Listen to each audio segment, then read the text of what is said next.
सोते समय बदनाम दुनिया ने दिया सिर्फ एक ही नाम।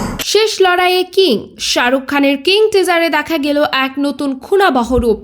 বলিউড সুপারস্টার শাহরুখ খান তার ৬০তম জন্মদিনের উৎসবের দিনে ফাঁকি দিলেন না।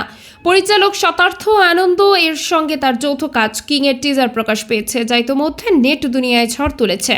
টিজারে দেখা গেছে শাহরুখকে একটি অবিকল পরিবর্তিত রূপে, রূপালী ধূসর চুল, চকমকে চোখ, কঠোর অভিব্যক্তি অভিভূত করেছে সবাইকে। কি কত খুন গিয়েছি দিনেই, ভালো মানুষ ছিলেন কি খারাপ কখনো বুঝেছি না, শুধু চোখে দেখে নিয়েছিলাম এ ছিল ওদের শেষ নিঃশ্বাস, আর আমি তার কারণ। টিজারে এই সংলাপ শোনা গেছে।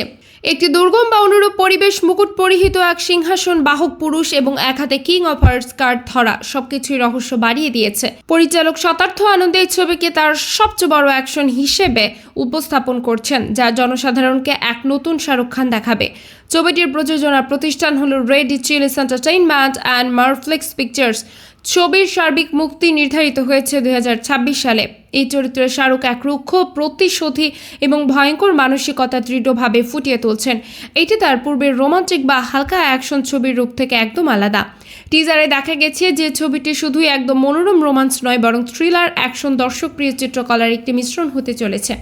যেহেতু ছবির মুক্তি এখনও ভর্তুকি পর্যায়ে রয়েছে ২০২৬ সাল এবং শুটিং চলছে, সম্ভাবনা রয়েছে শিডিউল পরিবর্তন বা নতুন তথ্য ঘোষণা হতে পারে।